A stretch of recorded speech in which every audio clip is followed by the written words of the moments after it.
Muy buenos días, amados hermanos. Hoy día vamos a compartir el libro de Hechos, capítulo 11, verso 19.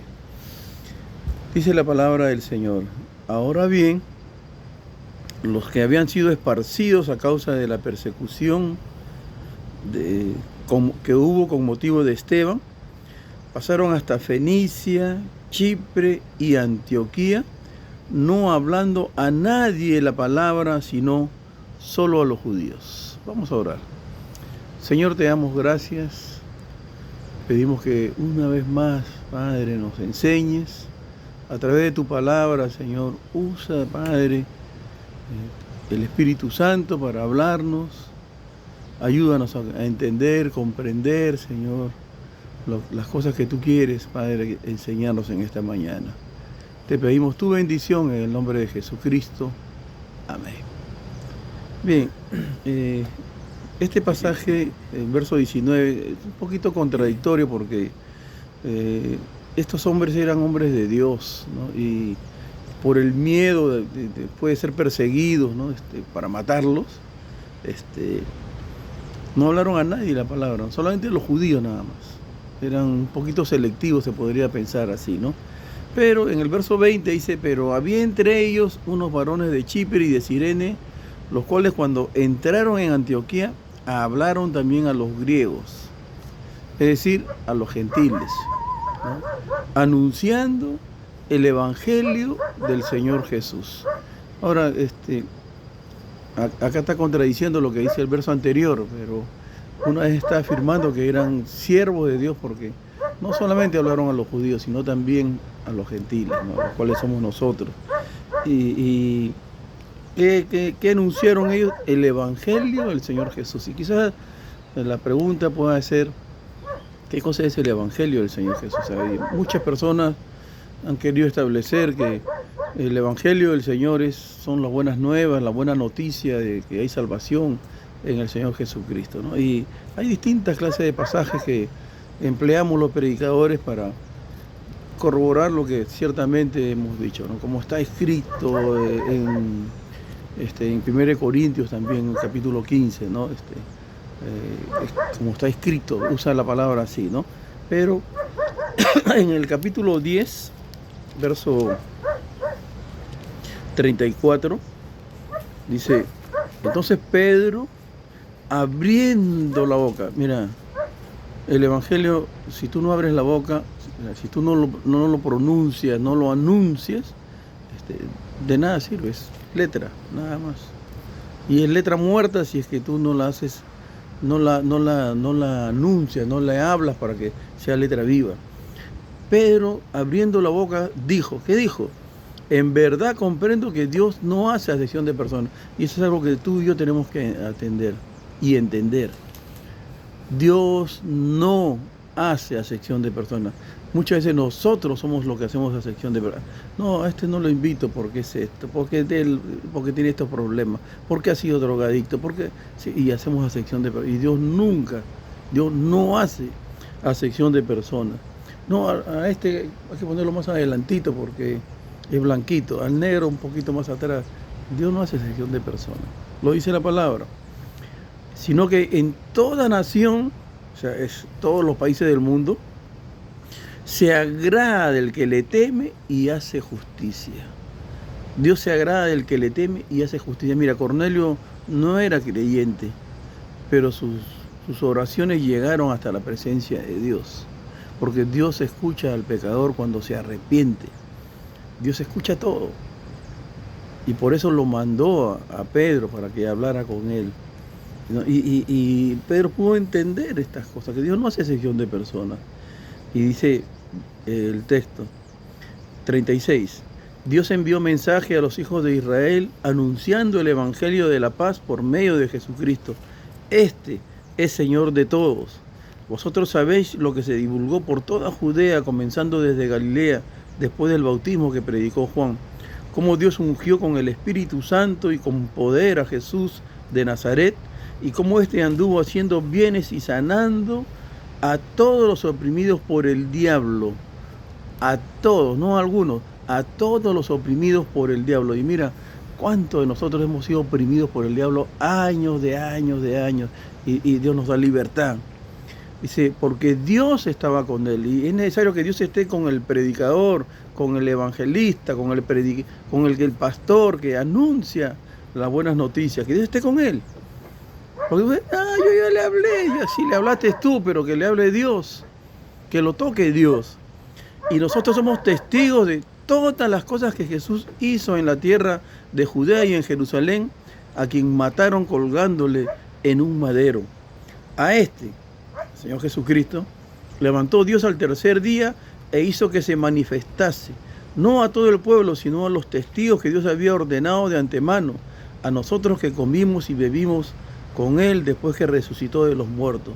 Y nos mandó, mira que ese texto es determinante, ¿no? Nos mandó, nos ordenó, ¿no? Y si quieres tomarlo así, es un mandato de parte de Dios. ¿En qué consiste el mandato? Verso 41, yo me perdí, 42, y nos mandó que predicásemos al pueblo. ¿A quién tienes que predicar? Al pueblo, al pueblo.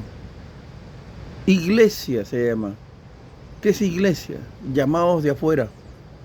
No es que tú vas a llamar a los de adentro. A veces evangelizamos dentro del templo, pero el mandato es ir al pueblo, afuera, a la calle, a predicar allá la palabra de Dios y que la gente pueda venir a la iglesia para adorar al que ya lo salvó.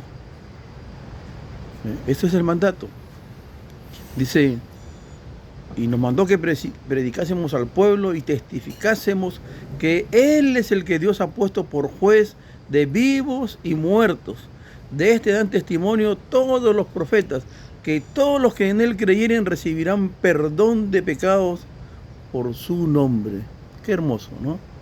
Qué hermoso, ¿verdad? Que todos los que se arrepientan recibirán perdón en el nombre de Jesús. Y volvemos al capítulo 11, verso 20 que leímos, anunciando el Evangelio del Señor Jesús, la última parte.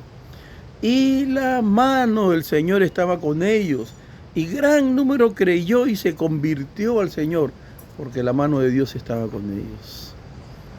Y debemos de pedirle a Dios que Él nos unja, que Él nos abra la boca, que Él nos dirija con el Espíritu Santo, que no seamos nosotros, sino sea la mano de Dios, la mano de Dios.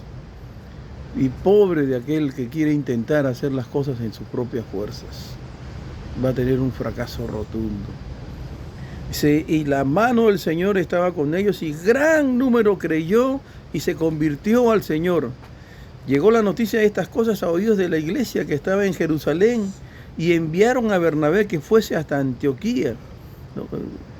Ellos no habían enviado a nadie a que predicase allí, pero no se puede callar. Cuando uno cree en Cristo, uno no se puede callar, tiene que hablar. Y estos hablaron. Y fue para allá Bernabé. Dice, cuando llegó y vio la gracia de Dios. ¿Se puede ver la gracia de Dios? Sí, sí se puede.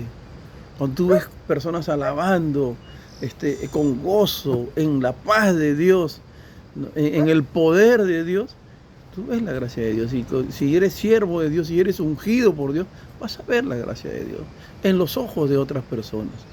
Pero a veces solamente vemos, no ha venido, no se ha afeitado, no ha venido con corbata, mira esos zapatos, y vemos tonterías en vez de ver la gracia de Dios. Y a eso nos mandó Dios.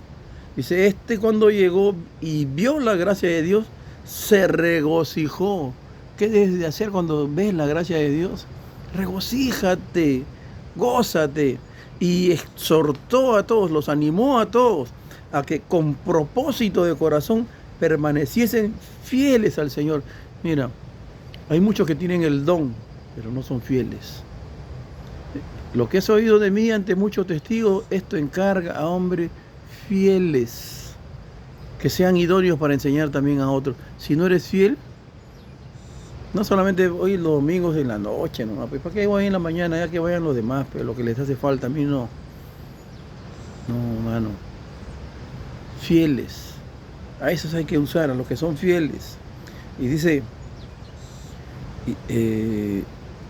verso 24, porque era, mira, la característica, y esta debe ser nuestra meta personal también, porque era varón bueno, lleno del Espíritu Santo y lleno de fe.